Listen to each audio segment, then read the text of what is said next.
बिस्मिल्लाहिर्रहमानिर्रहीम। अस्सलामुअलैकुम दोस्तों।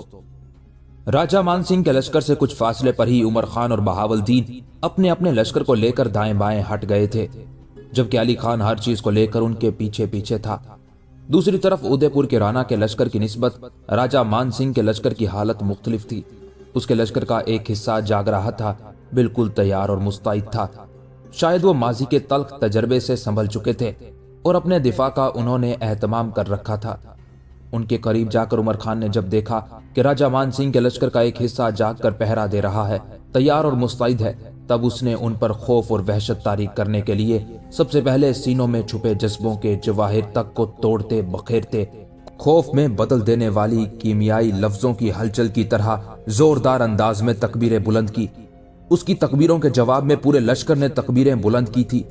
फिर देखते ही देखते उमर खान वक्त के खोलते बेकरां बहर में हयात की वहदत के निशान तक मिटा देने वाले फितरत के बेअमा कहर, यादों के सुलगते लम्हों में तस्कीन और आसूदगी के बाब तक बंद करते फिक्र के खयाबानों के बंजरपन, जिंदगी के गंभीर माहौसाल में कहर और इब्तला के सिलसिले खड़े करते शोलारू तूफानों और जिस्मो जान के सफर में जर्द पत्तों की गहरी सोचे फैलाते बादो बारां के खूनी तूफानों की तरह हमलावर हो गया था। राजा मान सिंह के लश्कर का एक हिस्सा जाग रहा था, बिल्कुल तैयार और मुस्तैद था। लिहाजा जब उमर खान उन पर हमलावर हुआ तो जवाबी कार्रवाई करते हुए वो भी आंधियों से रफाकत जोड़ते रेत के ना थमने वाले झकड़ों, गर्दिशे दहर में जिस्मों को खस्ता करके दिलों पर दस्तक देती जफाकारियों और जमीन के सीने पर रेंगते अनजाने रास्तों पर हजीमत की जोश मारती आंधियों और बदबख्तियों की बिसात खोलते तूफानों और अंधे मौसमों के बेरोक बगोलों की तरह हमलावर हुए थे। दोनों लश्कर बुरी तरह एक दूसरे से टकराए थे। शुरू में राजा मान सिंह का वही लश्कर उमर खान से टकराया था जो जाग कर पहरा दे रहा था। फिर जब लड़ाई शुरू हुई तो उसमें दूसरे लश्करी भी शामिल होना शुरू हो गए थे, इसलिए कि उमर खान की तकबीरों से राजा मान सिंह के लश्कर में एक हलचल बर्पा हो गई थी। शायद उमर खान ने यह सोच समझ कर ही तकबीरें बुलंद की थी कि ऐसा करके शायद वो राजा मान सिंह के पूरे लश्कर को अपनी तरफ मतवज्जे करना चाहता था। शायद उसका मकसद ये था कि राजा मान सिंह का पूरा लश्कर सिमट कर उसकी तरफ बढ़े और उससे टकराने की कोशिश करे। चुनाचे उमर खान की चाल सही साबित हुई। पहले तो उससे वो लश्कर टकराया जो जाग कर पहरा दे रहा था और उस पर अचानक हमलावर होकर उनमें से अक्सर को उमर खान ने मौत के घाट उतार दिया था। अब एक तरह से सारे लश्करी मुसल्लाह होकर तकरीबन भागते हुए उस समत बढ़ने लगे थे जिस समत से उमर खान ने हमलों की इब्तिदा की थी। बस यहीं से राजा मान सिंह के लश्कर की बदबख्ती की इब्तिदा हो गई। जिस वक्त वो सारे सिमट सिमट कर उमर खान का मुकाबला करने के लिए जा रहे थे, अचानक पुश्त की जानिब से बहावलदीन अपने हिस्से के लश्कर के साथ नमूदार हुआ। चुनाचे बड़े खूनख्वाराना अंदाज में वो अजियत भरे अंधियाओं में जवाल के खदोखाल, दर्द भरे इंतकाम की दस्तकों, गलियों तक को होलनाक वीरानियों और मंजिलों की राहें गुबार आलूद करते शिकस्तों के दिल शिकन लम्हात, भीगी हवाओं में भागती गहरी रात में मंजिलों से ना आशना करते जिस्मों, रूह का रोग बनते होलनाक सफर और बेवकार और बेवुकत करके भंवर बनाते शोरीदा कर्ब और पांव तक से जमीन उधेड़ देने वाले बिफरे सागरों की तरह हमलावर हो गया था। उमर खान की तरह बहावलदीन का यह हमला भी बड़ा होलनाक, शदीद और जानलेवा था। अब यहाँ सूरत हाल ये पैदा हुई कि उमर खान चूंकि पहले हमलावर हुआ था, लिहाजा राजा मान सिंह के लश्कर का लश्कर यानी उसके पूरे लश्करी मुकाबला करने के लिए उमर खान की तरफ लपके थे। चुनाचे उन पर बेहतर और कारी जरब लगाने का मौका बहावलदीन को मिल गया। चुनाचे वो पुश्त की जानिब से नमूदार हुआ और उसने शदीद हमला करते हुए पहले ही चंद लम्हों के अंदर राजा मान सिंह के अनगिनत लश्करियों को मौत के घाट उतार दिया था। राजा मान सिंह के लश्करी पहले मुतमईन थे, इसलिए कि उन्होंने देखा छोटा सा एक लश्कर उन पर शब खून मारने के लिए आया था और उन्हें उम्मीद थी कि अपने अंजाम के करीब होती रात में वो हमलावरों को उधेड़ कर रख देंगे और उनका मुकम्मल तौर पर खात्मा कर देंगे। लेकिन जब पुश्त की जानिब से बहावलदीन भी उन पर हमलावर हुआ तब उनके औसान खता होना शुरू हो गए थे, इसलिए कि सामने तो उमर खान के हमलावर होने से उनके लश्करियों की लाशें फैली ही थी। अब जो उन्होंने पुश्त की जानिब मुड़कर देखा तो पुश्त की जानिब भी दूर तक उनके लश्करियों की लाशें बहावलदीन ने बखेरना शुरू कर दी थी। और ये सूरत हाल राजा मान सिंह के लश्करियों के लिए बड़ी शिकस्तगी तारी कर देने वाली थी। दूसरी तरफ जब उमर खान को खबर हो गई कि पुश्त की जानिब से बहावलदीन भी हमलावर हो चुका है, तब उसने एक बार फिर जोर अंदाज में तकबीरें बुलंद की और उसके साथ ही उसने अपने हमलों में तेजी पैदा कर दी थी। ये तकबीरें शायद बहावलदीन के लिए जरब लगाने का एक इशारा था। चुनाचे उसने भी तकबीरें बुलंद करते हुए पहले की निस्बत अपने हमलों में शिद्दत पैदा कर दी थी। अब राजा मानसिंह का लश्कर चक्की के दो पाटों में पिसते हुए बड़ी तेजी से अपनी कसरत को किल्लत में तब्दील करता चला जा रहा था। ये सूरत हाल राजा मानसिंह के लश्करियों के लिए बड़ी हौसला शिकन थी। जूं जूं वक्त गुजरता जा रहा था, उनके लश्कर की तादाद बड़ी तेजी से कम होना शुरू हो गई थी, और जब उन्होंने अंदाजा लगाया कि सामने और पुश्त की जानिब से हमलावर बड़ी तेजी से उनकी तादाद कम करते चले जा रहे हैं, तब वो खत्म होती रात की मध्यम तारीकी में अपनी जाने बचाने के लिए जिधर भी किसी का मुंह उठा भाग खड़े हुए। उमर खान और बहावलदीन ने कुछ दूर तक भागते लश्करियों का ताकुब करके उनकी तादाद मजीद कम की। फिर वो उस जगह आए जहां राजा मानसिंह के लश्कर ने पड़ाव किया हुआ था। उस मौके पर उमर खान, अली खान, बहावलदीन, बाकी छोटे बड़े सालार एक जगह जमा हुए। अपनी दोनों कामयाबियों पर एक दूसरे को मुबारकबाद दी। उसके बाद जख्मियों की देखभाल करते हुए वो फिर एक बार जमा हुए।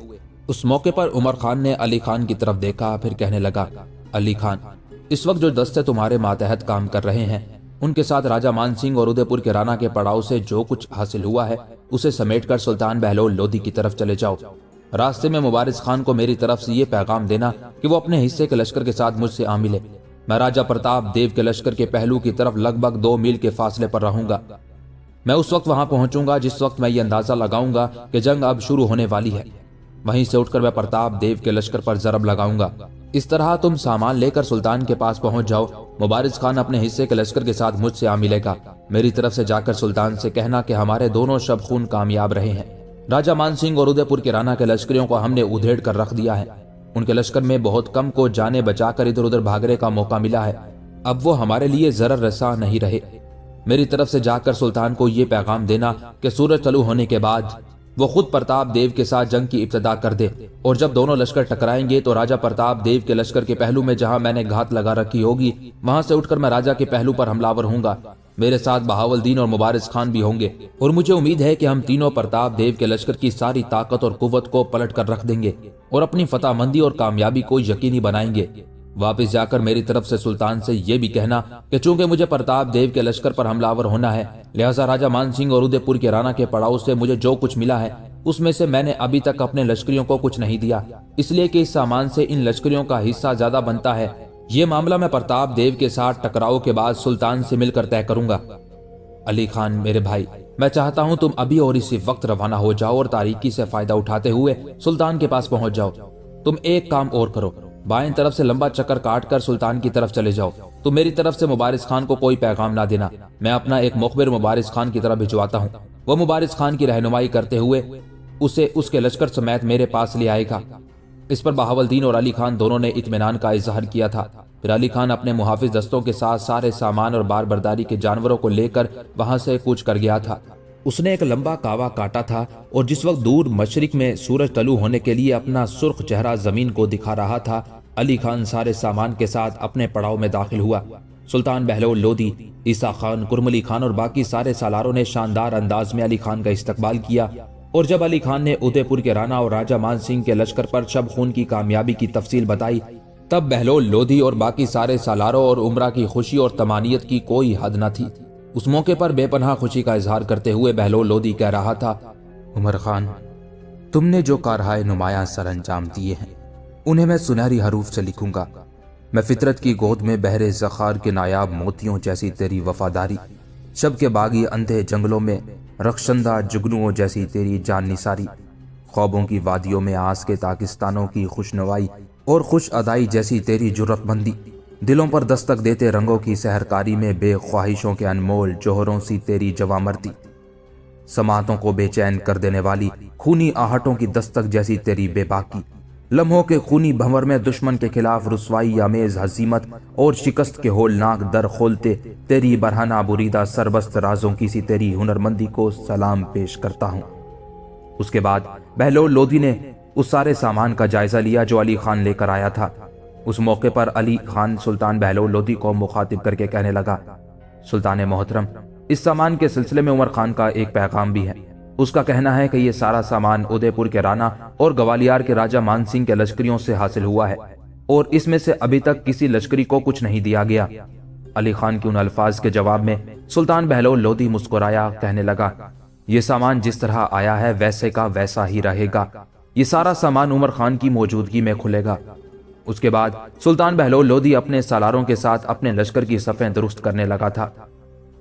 दूसरी तरफ लदर देव उसके साथी सालार भी अपनी सफ़ें दुरुस्त कर रहे थे। मालवा का राजा प्रताप देव उस वक्त अपने लश्कर के बिल्कुल दरमियानी हिस्से में अपने लश्करियों के जज्बात और एहसासात को उभार रहा था। उसके बाद जंग की इब्तिदा मालवा के राजा के लश्कर की तरफ से हुई, इसलिए कि उनके मुकाबले में उन्होंने देखा बहलोल लोदी एक छोटा सा लश्कर लिए खड़ा था। लिहाजा प्रताप देव के सालारों ने सोचा कि इस लश्कर को तो लम्हों के अंदर ढेर करके रख दिया जाए, ताकि आने वाले दौर में बहलोल लोदी फिर कोई लश्कर लेकर उन पर चढ़ ना दौड़े। चुनाचे अपने काम की इब्तिदा करते हुए लदर देव और उसके साथी रोजो शब की सातों में समातों को मोतल, बसारतों को नाकारा, दिल के आईनों को पत्थर करते, जहर बरसाते अजाबों और हयात की बशारतों के अंदर मजबूरियां तराशते कहर की तरह हमलावर हो गया था। दूसरी तरफ बहलोल लोदी भी अपने सालारों के साथ बड़े अजीब अंदाज में हरकत में आया, और वो भी फितरत के ख्वाब नगर में खुददारी और खुद आगाही को और सदियों के पुराने असलूब को खारजारों से अटी हयात में तब्दील करते, जवाल की रिदा फैलाते बगोलों, ख्वाबों के अनगिनत लम्हों को खून में भिगोते आवारा बगोलों और वक्त के बयाबानों में सोख्ता सोख्ता कड़वी दास्ताने बखेरती फितरत की बदतरीन ताबकारी की तरह हमलावर हो गया था। मालवा के निवाह में दोनों लश्करियों के इस तरह टकराने से बर्बादी की अंधी हवाएं करिया करिया से सख्ती तहफ्फुज की फरियाद नाच उठी थी। बेकरार अजाबों की उड़ती गर्द बिखरती धन की काली घटाओं की तरह मैदान जंग में फैलने लगी थी। सपनों की उड़ती धूल में मौत से उलझते दायरे और कायनात के ताक तानों में राज कुशाई करती रूह तक को झुलसा देने वाली हिद्दत की तरह हर कोई दूसरे को जेर करने की कोशिश करने लगा था। थोड़ी देर के उस टकराव के बाद फिर एक इंकलाब रूनमा हुआ। एक तरफ से उमर खान, बहावलदीन, मुबारिस खान नमूदार हुए। करीब आकर उन्होंने दश्तो बयाबान में भड़कती बेजमीरी की कसाफतों, बेकरार अजाबों की उड़ती गर्द, बिखरती धन की घटाओं में सपनों की उड़ती धूल, मौत से उलझते धारों, कायनात के असरार की पर्दा कुचाई करके रूह तक को खोला देने वाली हिद्दत की तरह जिम्मेदाराना अंदाज में तकबीरें बुलंद की थी। उसके बाद वो पुश्त की जानिब से राजा प्रताप देव के लश्कर पर सुनसान फिजाओं में खिजा के मरखेज अजीम अलमिये खड़े करते, बड़ी तेजी से नजूल करते, अजाब अजीम अलमनाक ख्वाबों के सिलसिलों में दीदा दिल के दरीचे वैरान करते, तबाही और बर्बादी फैलाते, अफकार के हजूम गुर्बतें हसरतों में तब्दील करती, कहरमानियों और समंदर की पिन्हाइयों से उठती जला मार देने वाली तेज ताबकारी की तरह उमर खान और उसके साथी राजा प्रताप देव के लश्कर पर हमलावर हुए थे। इससे पहले जिस वक्त राजा प्रताप देव और उसका सालार लदर देव अकेले बहलोल लोदी से टकरा रहे थे तो बड़े मुतमईन और खुश थे। उनकी हालत भी बेहतर थी, इसलिए कि उनके लश्करियों में एक जोश और वलवला था कि उन्हें अपने से छोटे लश्कर के साथ पाला पड़ा है। लेकिन जब एक तरफ से अचानक उमर खान, बहावलदीन और मुबारिस खान भी अपने हिस्से के लश्कर के साथ टूट पड़े, तब राजा प्रताप देव के लश्कर में अफरा तफरी और बदनज़मी फैल गई थी। जिस समत से उमर खान अपने साथियों के साथ हमलावर हुआ था, उस तरफ से राजा के लश्कर का दिफा करने वाला कोई सालार था ही नहीं। लिहाजा उमर खान ने प्रताप देव के लश्कर के एक बड़े हिस्से को तहे तैग कर दिया था और इस तरह उमर खान प्रताप देव के वस्ती हिस्से की तरफ बढ़ा था। अचानक एक जगह रुककर उमर खान अपने सामने देखने लगा। उस मौके पर उसके चेहरे पर हल्का सा तबस्सुम नमूदार हुआ। फिर उसने घोड़े की जेन के साथ बंधी हुई अपनी कमंद उतारी, उसे दुरुस्त किया, उसे तोला, कमंद फेंकी और फिर एकदम उसने अपने घोड़े को पीछे हटाया था। कमंद जाकर राजा प्रताप देव पर फंसी थी और जब उमर खान ने अपने घोड़े को पीछे हटाया तो प्रताप देव अपने घोड़े से नीचे गिर पड़ा था। प्रताप देव के घोड़े से गिरते ही उसके लश्करियों के अंदर एक अफरा तफरी फैल गई थी। उस मौके पर चारों तरफ से मुसलमान लश्करी भी चढ़ आए थे। उस मौके पर एक मुसलमान लश्करी ने अपनी तलवार बुलंद करके प्रताप देव की गर्दन काटना चाही, पर डांटने के अंदाज में उमर खान ने जब उसे मना किया तब वो रुक गया। उमर खान आगे बढ़ा, प्रताप देव के गले से अपनी कमंद उतारी, फिर एक छोटे सालार और दो लश्करियों को अपने पास बुलाया और उन्हें मुखातिब करके कहने लगा, ये मालवा का राजा प्रताप देव है, इसे मेरे खेमे में ले जाओ। उसके साथ ही वो तीनों प्रताप देव को पकड़कर वहां से हट गए थे। प्रताप देव के घोड़े से गिरने के बाइस चूंकि उसके लश्कर में अफरा तफरी फैल गई थी, प्रताप देव के लश्करी ये समझने लगे थे कि प्रताप देव घोड़े से गिरकर मर गया है। लिहाजा उसके लश्करी भाग खड़े हुए। मुसलमान लश्करियों ने उनका ताकुब करके उनकी तादाद मजीद कम की और उसी ताकुब में मालवा का सेनापति लदर देव भी मारा गया। बहुत से लश्करी भाग दौड़ करके शहर में दाखिल हुए और शहर के दरवाजे बंद कर लिए गए। इस जंग में प्रताप देव के दोनों बेटे नरसिंह और राय भीम भी शामिल थे और वो भी अपनी जानें बचाकर शहर में दाखिल होने में कामयाब हो गए थे।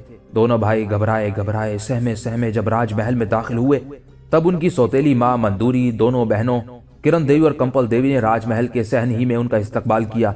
उनकी हालत देखते हुए सब परेशान हो गई थी। यहाँ तक कि किरण देवी ने पूछ लिया, मेरे भाइयों खैरियत तो है? तुम दोनों का इस तरह आना किसी इल्लत के बगैर नहीं है। इस पर नरसिंह बोला और कहने लगा, मेरी बहन तेरा कहना दुरुस्त है, हमें शिकस्त हुई है और हमारे बाप को गिरफ्तार कर लिया गया है। ये अल्फाज सुनकर मंदूरी ने राजमहल की दीवार का सहारा ले लिया था और उखड़ी आवाज में कहने लगी, ये तुम क्या कह रहे हो? मैं दुरुस्त कह रहा हूं, पिताजी को गिरफ्तार कर लिया गया है। किसने गिरफ्तार किया है? किरण देवी ने बड़े गौर से अपने भाई नरसिंह की तरफ देखते हुए पूछ लिया था। जवाब में नरसिंह कहने लगा, जंग के दौरान मुसलमानों के सालार उमर खान ने पिताजी पर कमंद फेंककर उन्हें घोड़े से गिरा दिया और यूं पिताजी को गिरफ्तार कर लिया गया। यहां तक कहने के बाद नरसिंह रुका, तब खदशात का इजहार करते हुए मंदूरी कहने लगी, उन्होंने उन्हें कहीं मौत के घाट ना उतार दिया हो। नरसिंह ने नफी में गर्दन हिलाई और कहने लगा, नहीं ऐसा नहीं है। जिस वक्त पिताजी अपने घोड़े से गिरे थे, मैं और राय भीम करीब ही थे। उस मौके पर एक लश्करी ने आगे बढ़कर पिताजी की गर्दन काट देनी चाहिए, लेकिन उमर खान करीब ही खड़ा था, लिहाजा उसने डांटने के अंदाज में अपने उस लश्करी को ऐसा करने से मना कर दिया और उमर खान के हुक्म पर उसके 3 मुसल्ला जवान पिताजी को पकड़कर उसके खेमे में ले गए थे।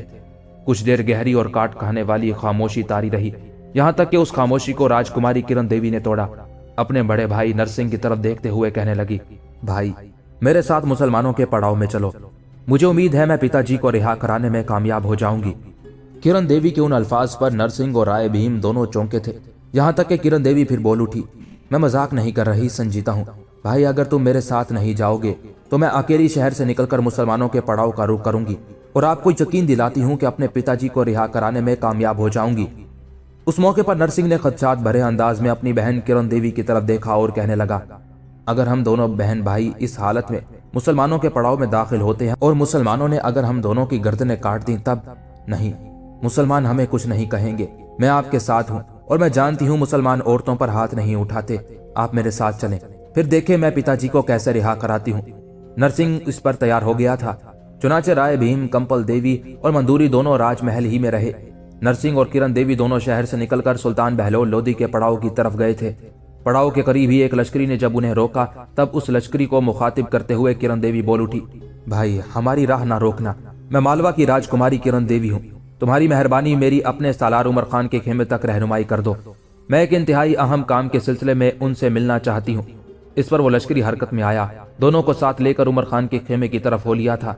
जब वो खेमे के पास आए तो उन्होंने देखा खेमे के अतराफ में कड़ा पहरा लगा हुआ था। एक पहरेदार के पास दोनों बहन भाई रुके और उससे मुखातिब करके किरण देवी कहने लगी, मैं मालवा के राजा प्रताप देव की राजकुमारी किरण देवी हूँ, मेरे साथ ये मेरे भाई है, हम एक इंतहाई अहम काम के सिलसिले में आपके सालार उमर खान से मिलना चाहते हैं। उस मौके पर हल्का सा तबस्सुम उस पहरेदार के चेहरे पर नमूदार हुआ और कहने लगा, मैं जानता हूँ तुम दोनों बहन भाई किस सिलसिले में मिलना चाहते हो, क्योंकि खेमे के अंदर तुम दोनों का बाप प्रताप देव है। पर सुनो, जंग के बाद अमीर उमर खान अभी अपने खेमे की तरफ नहीं आए, अगर आप उनसे मिलना चाहते हैं तो थोड़ी देर रुक जाएं, जो ही वो आते हैं उनसे गुफ्तगू कर लें, उनकी गैर मौजूदगी में हम तुम दोनों को खेमे के अंदर नहीं जाने दे सकते। किरण देवी ने उसका शुक्रिया अदा किया। दोनों बहन भाई खड़े होकर इंतजार करने लगे। कुछ ज्यादा देर ना गुजरी थी कि एक तरफ से उमर खान आता दिखाई दिया। उन दोनों के करीब आकर रुका और हैरत से उनकी तरफ देखते हुए कहने लगा, अगर मैं गलती पर नहीं और मेरा हाफिजा दुरुस्त है तो फिर तुम दोनों बहन भाई किरण देवी और नरसिंह हो, और यकीनन तुम दोनों अपने बाप प्रताप देव के लिए आए होगे। नरसिंह की बजाय उमर खान को मुखातिब करके किरण देवी कहने लगी, अमीर आपका अंदाजा दुरुस्त है, पर क्या आप अपने खेमे से बाहर गुफ्तगू करके हमें फारिग कर देंगे? आप अपने खेमे में लेकर नहीं जाएंगे, हम आपके लिए नुकसान का बाइस तो नहीं बन सकते। उमर खान मुस्कुराया, अपने खेमे के दरवाजे की तरफ बढ़ा, उन दोनों को अपने पीछे पीछे आने के लिए कहा। वो दोनों जब उमर खान के पीछे पीछे खेमे में दाखिल हुए तो उन्होंने देखा खेमे के वस्त में उनका बाप प्रताप देव बैठा हुआ था। दोनों बहन भाई आगे बढ़कर पुरजोश अंदाज में प्रताप देव से मिले। उसके बाद वो नशिस्तों पर बैठ गए। तब किरण देवी कुछ कहना चाहती थी कि उससे पहले ही उमर खान ने उसे मुखातिब कर लिया। अब बोलो तुम दोनों बहन भाई क्या कहना चाहते हो? इस पर किरण देवी फौरन बोल उठी, मुझे पता चला है कि आपने मेरे बाप पर कमंद फेंक कर इन्हें गिरफ्तार किया है। हमारे पिताजी को गिरफ्तार करने या कैद में रखने से आपका कोई फायदा नहीं होगा। अगर आप इनकी गर्दन मारते हैं तब भी इसमें आप लोगों की कोई बेहतरी, कोई फायदा और भलाई नहीं है। अगर आप इन्हें रिहा कर दें तो हम लोग हमेशा के लिए सुल्तान के मती और फरमा बरदार बनकर रहेंगे। किरण देवी जब खामोश हुई तब उसकी तरफ गौर से देखते हुए उमर खान कहने लगा, प्रताप देव की राजकुमारी, मैंने तुम्हारे पिताजी को गिरफ्तार जरूर किया है, लेकिन मैं इन्हें रिहा करने का मजाज नहीं हूँ। हमारा हुक्मरान सुल्तान बहलोल लोदी है। मैं सिर्फ एक सालार हूँ और मेरी यह हैसियत और इख्तिदार नहीं कि मैं गिरफ्तार होने वाली किसी अहम शख्सियत को अपने तौर पर रिहा कर दूं। यहां तक कहने के बाद उमर खान थोड़ी देर खामोश रहकर सोचता रहा। फिर प्रताप देव की तरफ देखते हुए कहने लगा, मोहतरम प्रताप देव, जहां तक मेरा ख्याल है सुल्तान अब मालवा शहर पर हमलावर होगा और हर सूरत में मालवा को फतह करके उस पर कब्जा करेगा। इसलिए कि माजी में सुल्तान को आपसे मुतल्लिक बहुत शिकायत मिलती रही हैं कि आप ग्वालियर के राजा मान सिंह और उदयपुर के राणा के साथ मिलकर दिल्ली की सल्तनत के खिलाफ साजिशें करते रहे हैं। इस बिना पर यह बात तो तयशुदा है कि मालवा के राजा की हैसियत से सुल्तान आपको बहाल नहीं करेगा। अब मैं आपसे ये पूछता हूं कि अगर ऐसा हो तो आप क्या चाहते हैं? उमर खान के उन अल्फाज के जवाब में प्रताप देव ने कुछ सोचा, फिर कहने लगा, उमर खान, सबसे पहले मैं तुम्हारा शुक्रिया अदा करता हूं। जब से मैं गिरफ्तार हुआ हूं तुम मेरे पास खेमे में नहीं आए। जिस वक्त मैं घोड़े से गिरा था तो तुम्हारे लश्करी ने तलवार बुलंद करके मुझ पर गिराना चाहिए और मेरा खात्मा करना चाहा, लेकिन तुमने उसे रोककर मुझे मरने से बचाया। इसके लिए मैं तुम्हारा ममनून, तुम्हारा शुक्रगुजार रहूंगा। उमर खान, मैं अब मालवा का हुक्मरान नहीं रहना चाहता। हुक्मरानी से मेरा जी भर गया है। मालवा से दूर भवी गांव नाम का छोटा शहर है। उसके इर्द गिर्द जितने कस्बे हैं वो एक तरह से मेरी जाती जागीर है। मेरे अजीज, अगर तुम सुल्तान बहलोल लोदी से मेरी रिहाई की बात करना ही चाहते हो तो मैं पेशकश करता हूँ मुझे अपने अहले खाना, अजीजो अकारिब और राजमहल के कारिंदों के साथ भवी गांव में रहने की इजाजत दे दी जाए। मालवा पर सुल्तान कब्जा कर ले। इसके अलावा मैं ये भी ख्वाहिश करूंगा कि सुल्तान बहलोल लोदी मेरे बेटे नरसिंह को अपने लश्कर में शामिल करे। इस तरह मेरा बेटा सुल्तान के करीब रहेगा और हमारे ताल्लुकात बेहतर और दुरुस्त रहेंगे और कोई हमारे ताल्लुकात में रखना अंदाजी नहीं कर पाएगा। अगर सुल्तान मेरी इस ख्वाहिश को कबूल कर ले तो मैं समझूंगा कि मैंने कुछ नहीं खोया। मेरा बेटा नरसिंह दिल्ली में एक शानदार हवेली खरीदेगा, उसी में रिहाइश रखेगा। उसकी मंगनी मैंने ग्वालियर के राजा मान सिंह की राजकुमारी सलवंत देवी से कर रखी है। अब मेरी सबसे बड़ी ख्वाहिश ये है कि नरसिंह और सलवंत देवी की शादी का एहतमाम कर दिया जाए और अगर सुल्तान मान जाए, नरसिंह को अपने लश्कर में शामिल कर ले तो फिर नरसिंह अपनी बीवी सलवंत देवी के साथ दिल्ली में रह लेगा। यहाँ तक कहने के बाद प्रताप देव जब खामोश हुआ तब उमर खान अपनी जगह पर उठ खड़ा हुआ और कहने लगा, आप तीनों यहीं बैठे, मैं इस सिलसिले में सुल्तान के पास जाता हूँ और इस मौजू पर सुल्तान से गुफ्तगू करता हूँ और वापस आकर आपसे बात करता हूँ कि क्या फैसला हुआ है। उमर खान के उन अल्फाज पर प्रताप देव, नरसिंह और किरण देवी तीनों खुश हो गए थे। उसके साथ ही उमर खान खेमे से निकल गया था। कुछ ज्यादा देर ना गुजरी थी कि उमर खान दोबारा अपने खेमे में दाखिल हुआ। किरण देवी, नरसिंह और प्रताप देव तीनों बड़ी बेचैनी से उसकी तरफ देखने लगे थे। जिस नशिस्त से उमर खान उठा था उसी नशिस्त पर बैठ गया। फिर प्रताप देव की तरफ देखते हुए कहने लगा, आपको आपकी जागीर भवी गांव में रहने की इजाजत है। सुल्तान मालवा को अपनी सल्तनत में शामिल करेगा, आपके बेटे नरसिंह को भी लश्कर में शामिल करेगा और नरसिंह को इजाजत होगी कि दिल्ली में कोई मुनासिब हवेली खरीद कर वहां रिहाइश इख्तियार कर ले। उमर खान के उन अल्फाज पर तीनों खुश हो गए थे। यहाँ तक कि प्रताप देव बेपनाह खुशी का इजहार करते हुए कहने लगा, अगर ये मामला है तो फिर मेरे लिए अब क्या हुक्म है। हल्का सा तबस्सुम उस मौके पर उमर खान के चेहरे पर नमूदार हुआ और कहने लगा, मैंने अपने एक छोटे सालार को बुलाया है। वो अपने साथ कुछ मुसल्ला जवान भी लेकर आएगा और अपने साथ आपको मालवा शहर ले जाएगा। मैंने आपके बेटे नरसिंह की शादी से मुतालिक बात भी की है और सुल्तान को इस बात पर राजी कर लिया है कि आप मालवा में चंद दिन कयाम कर सकते हैं। उस कयाम के दौरान आप नरसिंह की शादी का एहतमाम कर सकते हैं। उसके बाद नरसिंह अपनी बीवी को लेकर दिल्ली जा सकता है, इसलिए कि आज से ये हमारे लश्कर का एक हिस्सा है। यहाँ तक कहने के बाद उमर खान जब रुका तब प्रताप देव बड़ी खुशी का इजहार करते हुए कहने लगा, उमर खान, यह आपकी हम पर दूसरी मेहरबानी और एहसान है। नरसिंह की शादी के बाद पहले तो हम सब दिल्ली जाएंगे, वहां उम्दा हवेली खरीद कर चंद दिन हम भी वहां ठहरेंगे। उसके बाद नरसिंह अपनी बीवी के साथ वहीं रहेगा। हम अपनी जागीर भवी गांव की तरफ रवाना हो जाएंगे। जवाब में उमर खान कुछ कहना ही चाहता था कि दरवाजे पर एक छोटा सालार और चंद मुसल्ला जवान नमूदार हुए। उस सालार को मुखातिब करके उमर खान कहने लगा, इन तीनों को बाहिफाजत मालवा शहर में पहुंचा कराओ। उसके साथ ही प्रताप देव, नरसिंह और किरण देवी उमर खान के कहने पर उठ खड़े हुए और उस सालार के साथ वो मालवा की तरफ चले गए थे। मालवा में प्रताप देव ने चंद दिन कयाम किया। उस वक्त तक सुल्तान बहलोल लोदी अपने लश्कर को लेकर दिल्ली जा चुका था। उस कयाम के दौरान प्रताप देव ने नरसिंह की शादी राजा मानसिंह की राजकुमारी सलवंत देवी से कर दी। उसके बाद प्रताप देव पहले अपने सारे रिश्तेदारों और अजीजों अकारिब और कारिंदों को लेकर भवी गांव गया।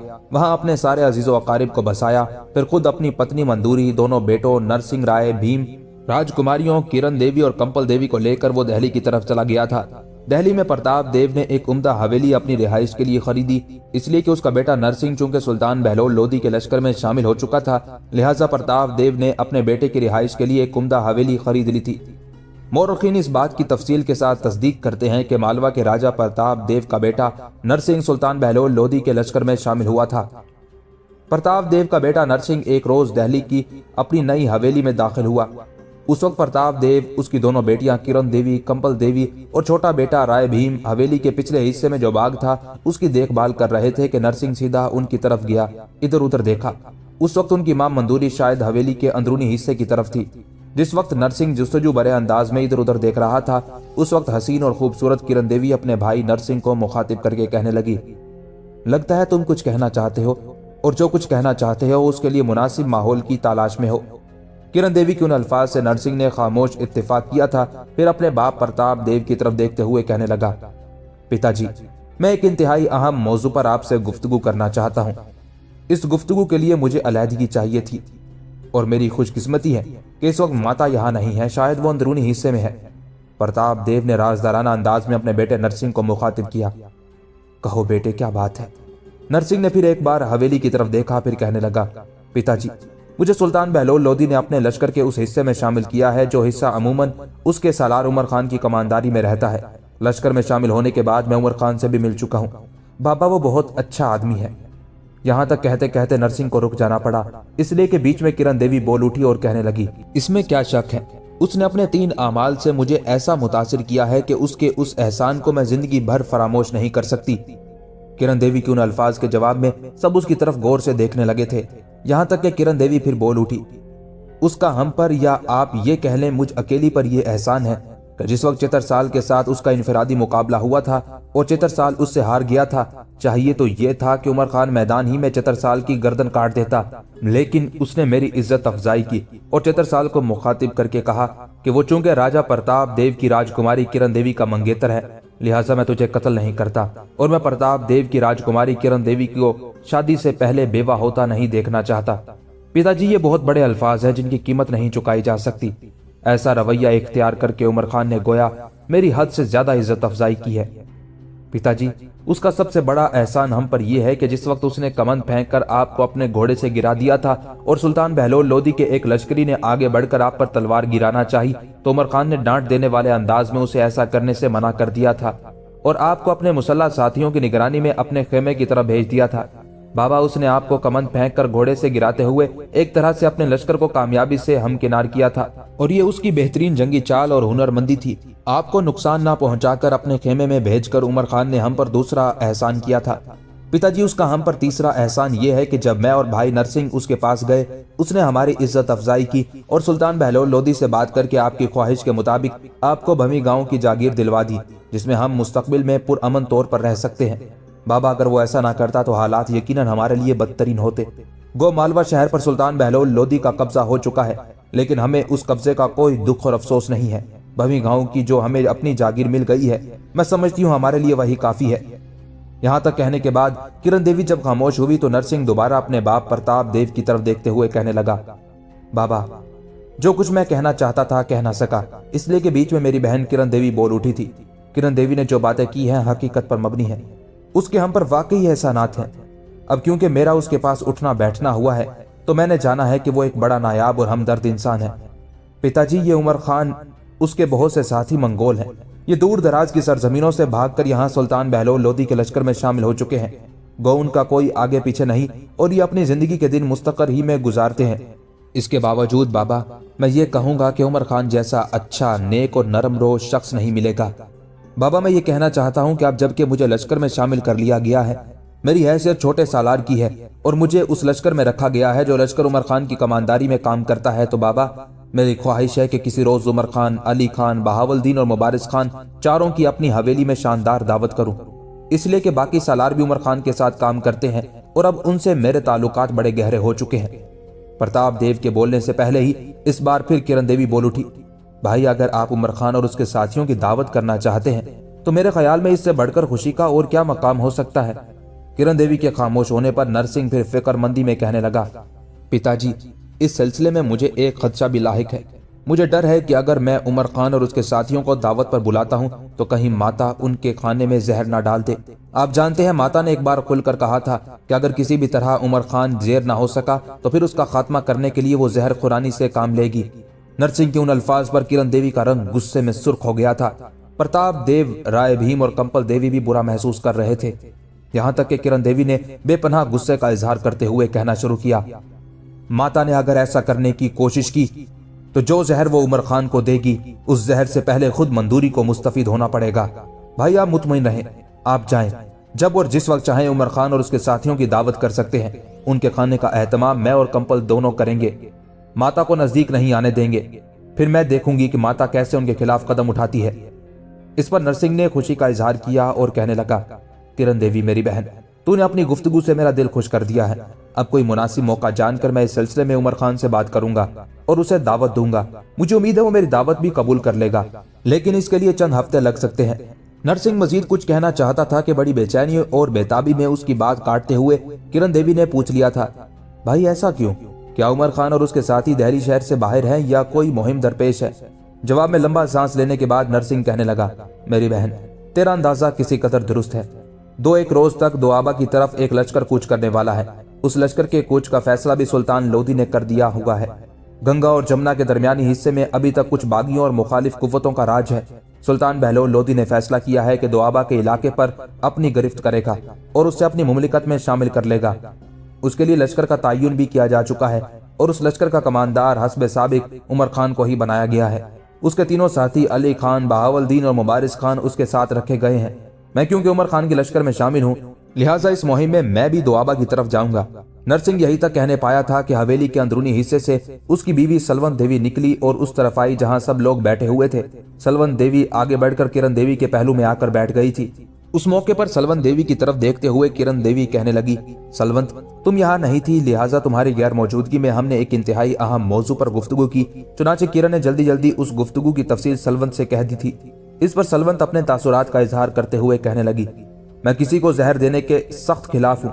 ऐसा नहीं करना चाहिए। उमर खान ने अगर माजी में हमारे अलावा उदयपुर और मालवा के लश्करियों को शिकस्त दी है तो इसमें उसका तो कोई कसूर नहीं।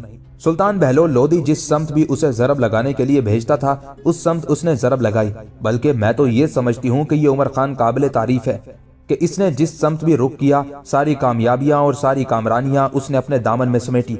बड़े से बड़े लश्करों को उसने भेड़ बकरियों के रेवड़ की तरह हाँक कर रख दिया। जहां तक उसकी दावत का ताल्लुक है तो दावत की जानी चाहिए। माता इस सिलसिले में कोई गलत कदम नहीं उठाएगी। अगर उसने कोशिश की तो मैं उसकी पेशबंदी भी करूंगी।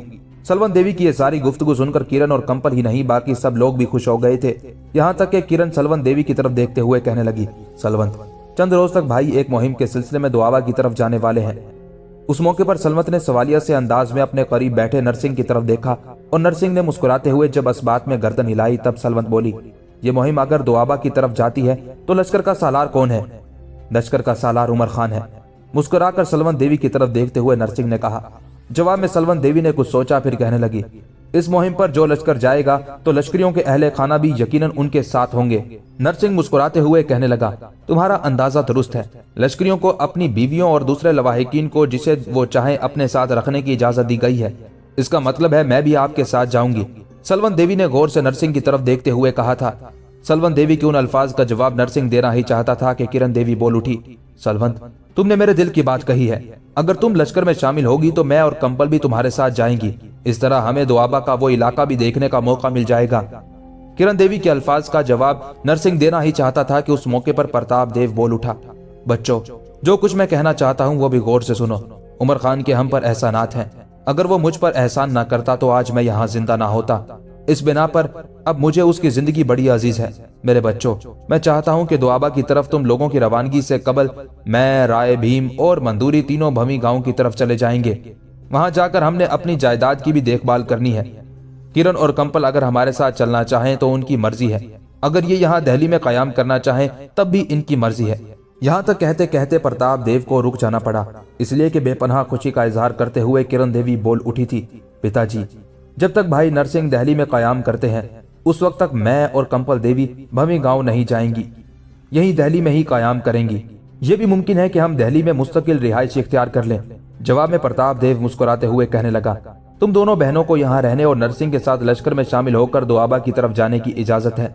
मैं, मंदूरी और राय भीम तीनों कल यहाँ से भमी गांव की तरफ रवाना हो जाएंगे। मेरे बच्चों, मैं ऐसा इसलिए चाहता हूँ कि अगर तुम लोग उमर खान और उसके साथियों की दावत करते हो, उस दावत पर मेरा अंदाजा है मंदूरी जरूर मुंह चढ़ाएगी, बुरा मानेगी। इस बिना पर हमारे घर में तलखी होगी, झगड़ा उठेगा और मैं ऐसा नहीं चाहता। मैंने अपने मन में यह भी फैसला किया है कि आइंदा अगर मुझे दिल्ली आना हुआ तो मैं अकेला आऊंगा, मंदूरी वहीं रहेगी, क्योंकि उसकी वजह से तलखियां बढ़ सकती हैं। मंदूरी के अलावा अब हमारे घर का हर फर्द, जिसमें मेरी बेटी सलवन देवी भी शामिल है, उमर खान की तरफ से अपना दिल साफ कर चुके हैं। उमर खान की बड़ी फराखदिली है कि हमने नाहक उस पर जुल्म किया।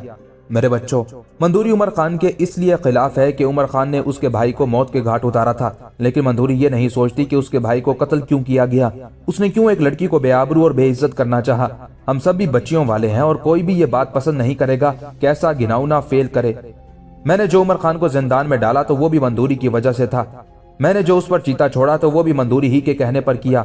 हालांकि सलवन देवी का बाप राजा मानसिंह उसके सख्त खिलाफ था। राजा मानसिंह चाहता था कि चीता ना छोड़ा जाए, बल्कि राजा मानसिंह तो कई बार मुझसे ये मांग कर चुका था कि उमर खान को उसके हवाले कर दिया जाए। वो उसे अपने लश्करियों में शामिल कर लेगा और उससे वो काम लेगा जो इससे पहले किसी ने ना लिया हो।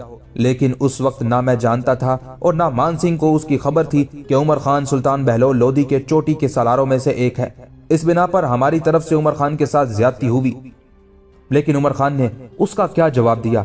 जब जंग के दौरान मैं गिरफ्तार हुआ, अपने घोड़े से गिरा, तो एक लश्करी ने जब मुझ पर तलवार बरसाना चाही तो गुस्से और डांट देने के अंदाज में उमर खान ने उसे मना कर दिया। मुझे हिफाजत के साथ अपने खेमे की तरफ रवाना किया और फिर सुल्तान बहलोल लोदी के साथ मेरा मामला उसने बड़े अहसन तरीके से तय किया और मेरी भमी गांव की जो जागीर है वो मेरे हवाले कराने में मेरी मदद की। फिर उसी के कहने पर नरसिंह की यह ख्वाहिश पूरी हुई कि उसे सुल्तान के लश्कर में शामिल किया गया और अब हमने उमर खान के एहसानात ही की वजह से दिल्ली के अंदर यह हवेली लेकर यहाँ अपनी रिहाइश इख्तियार कर ली है। उमर खान की वजह से हमारे हालात दुरुस्त और बेहतर हुए हैं, वरना जिस तरह मालवा के निवाह में हमें शिकस्त का सामना करना पड़ा और मैं अगर गिरफ्तार होता तो यकीनन मेरी गर्दन काट दी जाती और मेरे सारे लश्करियों का किस्सा पाक करके मालवा के अंदर तबाही और बर्बादी का वो खेल खेला जाता जो इससे पहले कभी किसी ने ना देखा होता। लेकिन मालवा वैसे का वैसा है। गो वो सुल्तान बहलोल लोदी की सल्तनत में शामिल हो चुका है, लेकिन वहाँ की रियाया महफूज है।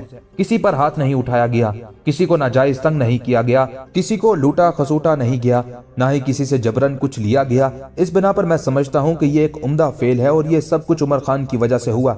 यहाँ तक कहने के बाद प्रताप देव जब खामोश हुआ तब नरसिंह की बीवी सलवन देवी मुस्कुराते हुए बोल उठी, पिताजी आपका कहना दुरुस्त है।